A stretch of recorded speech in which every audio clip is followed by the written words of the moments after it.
Nakaka-high blood ang mga nangyayari ngayon sa bansa, pero alam nyo bang maganda raw ang pagpapaaraw para mapababa ang presyon? Pero bago magpabilad, may paalala muna ang espesyalista. Para bigyan ng mukha ang balita, Mobile Journal Jazz Paredes. Maganda raw magpaaraw sa umaga, pero alam niyo bang nakatutulong daw ito na makapagpababa ng blood pressure? Ayon sa ketogenic specialist na si Marco Reyes, nakita sa isang pag-aaral ng UVA radiation sa balat ay nakakatulong magpaluwag ng blood vessels. Tawag kasi ng chemical na isa sa mga major regulator ng blood pressure. Ang tawag dyan yung nitric oxide. Ang nitric oxide ay, ang ginagawa niya ay vasodilator ang tawag niya. Ang ating mga ugat ay lumalaki, nagdadilate. Kaya mas nakapasok ang tubig, ang dugo, at bumaba yung blood pressure. Kaya tila naka-jackpot daw ang mga Pinoy dahil hindi tayo kinakapos sa sun exposure. Kung tayo ay deficient sa vitamin D, so mas malaki ang ating pong risk ng mas malala na sakit. Ilang ang vitamin D3 kasi po ay nanggagaling dun sa UVB rays ng araw. Meron ding UVA. Ang UVA naman pala sa pag-aaral na to ay nakakapagpababa pa ng blood pressure. So, ang kombinasyon na yan, Ayon sa espesyalista, tunay na mabuti sa ating kalusugan ang pagpapabilad sa araw. Pero hindi ito inirekomenda bilang pangunahing lunas sa mga may high blood pressure. And yung sa abstract, nakita natin na 24 healthy individuals lamang po ito. Hindi siya ginawa sa mga pasyenteng may actual na hypertension. Kaya hindi natin po pwedeng i-generalize agad lahat. The drop in blood pressure could be just acute na change. Unregulated exposure to sun is actually a massive risk factor, not only for skin aging, but also for, heat exhaustion, heat stroke.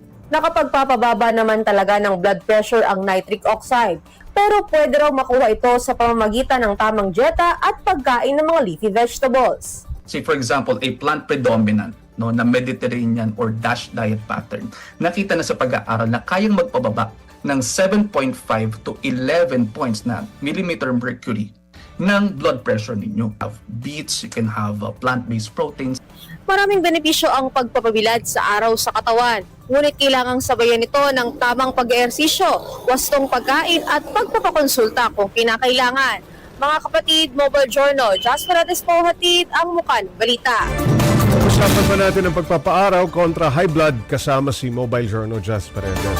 Jazz, bakit daw nagka-interes itong si Marco tungkol sa benepisyo sa pagpapaaraw kontra high blood? Yes, Pops. No, actually, medyo nag-isip din tayo kasi itong si Marco, isa siyang chemical engineer talaga. So, medyo malayo, no? Pero, minention niya sa atin na isa siyang citizen scientist. At advocate din siya ng health and wellness. Influencer din siya. So, more on, nagkakaroon siya ng mga videos, yung mga herbal and traditional medicine. And isa to sa mga nahanap niyang studies dahil nga isa rin siyang author ng mga libro sa STEM. So, very interested siya into science and nakita niya nga itong study which although 2014 pa, he's actively sharing it through his platforms yung benefits nga daw ng UVA exposure sa pagpapababa ng blood pressure, Pops. Okay, Jazz, paliwanag pa ni Doc Dex, hindi raw ito pamalit dun sa mga maintenance meds. Pero paano ba yung pinaka-healthy na oras para magpaaraw ka? Usually, umaga daw, Yes, Pops, Oo. no.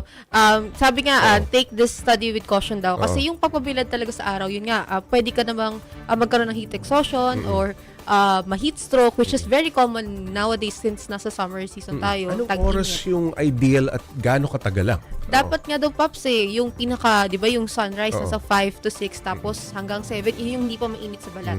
Pero pag mainit na daw sa balat, yun na yung, Pops, yung hindi mo na siya pwedeng Tigil ka na. tigil na. So, okay lang naman daw yung continuous 30 minutes, 1 hour, pero yung beyond that daw, baka daw kasi magkaroon na rin dehydration, sobrahan na. So, dapat daw talaga regulated, Pops. Okay, bukod sa gamot at pagpapaaraw, ano pang nakatutulong para mapababa ang BP? Yes, Pops, no. Mukhang maraming na high blood. Yes, Pops. Actually, yun nga. Actually, yung best naman talaga maintenance medications kasi yung MG niya, kinikater siya dun sa pangangailangan ng isang tao. Pero kung gusto daw i-integrate yung traditional tsaka yung sa lifestyle and yung kinakain, yung mention nga ni Doc kanina is yung Mediterranean and yung DASH diet. Kasi ang nitric oxide naman daw talaga, definitely, ginagamit daw talaga siya to lower yung ating blood pressure kasi napapaluwag nito yung blood vessels sa katawan.